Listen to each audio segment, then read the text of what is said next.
बिस्मिल्लाहिर्रहमानिर्रहीम। अस्सलाम वालेकुम। मेरा नाम अब्दुल कादिर है और आप मेरा यूट्यूब चैनल देख रहे हैं जिसमें मैं सोसाइटीज़ के बारे में बताता हूँ। अच्छा, आपने हमेशा दो तीन बातों का ख्याल रखना और सबसे इंपॉर्टेंट बात यह है कि टाइम। याद रखिए, टाइम आपका बहुत इंपॉर्टेंट है। आज मैं इस्लामाबाद से वैलिया टाउन की तरफ आ रहा था, तो मुझे आते आते कम से कम 1 घंटा लग गया। और ये जो भी इस्लामाबाद से पिंडी या पिंडी से इस्लामाबाद ट्रैवल करते हैं ऑफिस के लिए या किसी और काम के लिए, उन सबको पता होगा कि उनका रोज़ की ये प्रैक्टिस होती है कि उनका घंटा डेढ़ लग जाता है। एक तो ट्रैफिक की वजह से, फिर कोई ना कोई अल्लाह ना करे हादसा हुआ होता है या कोई प्रोटेस्ट हो रहा होता है जिसकी वजह से आपका टाइम अच्छा खासा वेस्ट हो जाता है। तो हमेशा आपने जब भी घर बनाना है या रेंट पे लेना है तो ऐसी जगह पे लेना है जहाँ से आपके वर्क प्लेस बहुत करीब हो, ताकि आपका टाइम बच सके, आपकी फ्यूल कॉस्ट बच सके और जो आपकी एनर्जी सारी ट्रैवलिंग में गुजार जाती है वो मिनिमाइज हो सके। और जब बंदा थका हुआ आता है तो फिर बड़ा इरिटेट होता है और चिड़चिड़ा होता है, जिससे बड़ी चीज़ें फिर आपके लिए मुश्किल हो जाती हैं। आप कोई और काम करने के काबिल नहीं रहता क्योंकि आपकी एनर्जी सारी ट्रैवलिंग में ही ख़त्म हो चुकी होती है। तो हमेशा जब भी रेंट पे घर लेना हो या आपने बनाना हो, तो आपने इन सब चीज़ों को देखना है कि आपने जॉब कहाँ करें, फैमिली कहाँ पे रहती है और आपको ट्रैवल कितना रोज़ का करना है। बाहर तो ट्रैवलिंग बड़ी आसान है, इतना रश नहीं होता रोडों पे, बड़े बड़े रोड्स होते हैं, आप बड़ी इजीली वहाँ पे ट्रैवल कर जाते हैं, इतनी आपको टाइम का मुश्किलात का सामना नहीं करना पड़ता। बट पाकिस्तान में स्पेशली अगर मैं पिंडी, रावलपिंडी और इस्लामाबाद की बात करूँ, एक तो जगह जगह पे कंस्ट्रक्शन हो रही है, फिर यहाँ पे हमारे यहाँ पे कोई ट्रैफिक रूल्स की या पाबंदी नहीं करता, तो जिसका जो दिल आता है वो करता है और बड़ा एक अजीब सा ना हैसल और बंदे को परेशानी का सामना करना पड़ता है। खैर, ये एक छोटी सी एडवाइस थी और टिप थी जो मैं देना चाह रहा था। अच्छा, अभी आज एक इम्पॉर्टेंट बात करना चाहता हूँ कि 27 सितंबर को ये ख़बर शाया हुई थी कि DC Islamabad cancel registration of 18 housing societies. अच्छा, उसकी मैं रीज़न बता देता हूँ कि deputy commissioner Islamabad Irfan Nawaz Memon has cancel the registration of 18 housing societies right after the court overturn the stay order pertaining to the matter. The DC had issued the cancellation order in July, but the process was delayed as the housing society sought stay order from the court.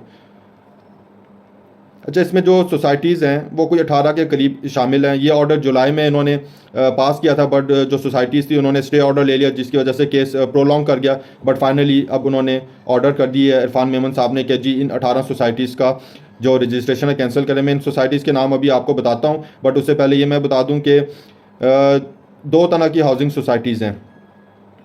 एक तो housing schemes हैं और दूसरी जो होती हैं वो cooperative housing societies हैं, जिनको डील करता है सीडीए और इसकी इनकी रजिस्ट्रेशन जो है वो आईसीटी के अंडर होती है।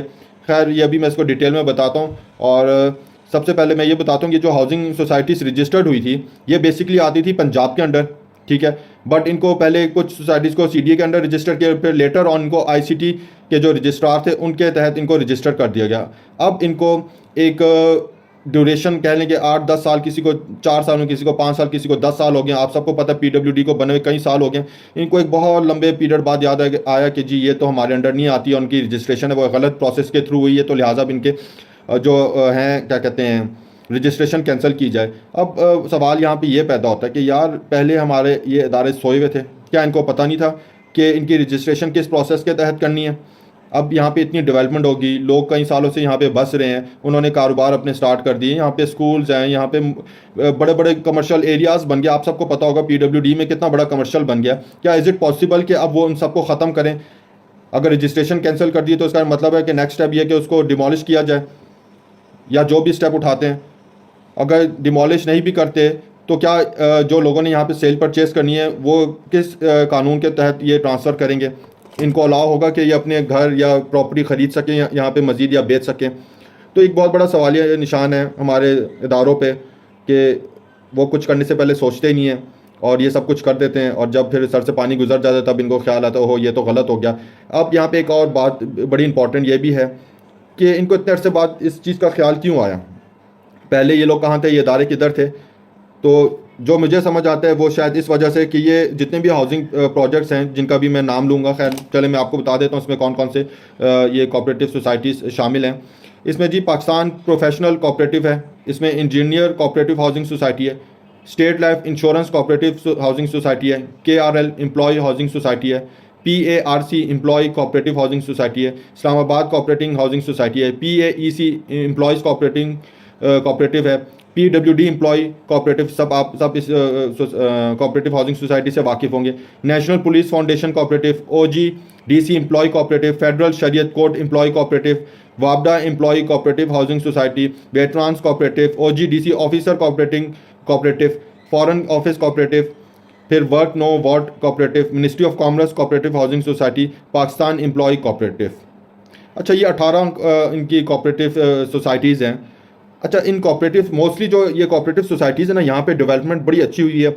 यहाँ पे रोड्स हैं, यहाँ पे गलियाँ बनी हुई हैं और हर तरह की यहाँ पे फैसिलिटीज़ है। तो एक पॉइंट ये कि शायद इन जो प्राइवेट हाउसिंग सोसाइटीज़ हैं इनको प्रमोट करने के लिए अब इनको ख्याल आया कि यार इस तरह की जो कोऑपरेटिव सोसाइटीज़ हैं उनको उनकी रजिस्ट्रेशन कैंसिल किया जाए। ये मेरा पॉइंट ऑफ व्यू है, हो सकता है कोई और भी रीज़न हो, बट एक तो रीज़न ये है कि प्राइवेट हाउसिंग सोसाइटीज़ को प्रमोट करने के लिए। दूसरी इनकी जो मेन रीज़न है वो ये कि ये पंजाब के अंडर आती थी बट रजिस्टर्ड CDA या ICT के अंडर हुई है। ये एक मेन रीज़न है।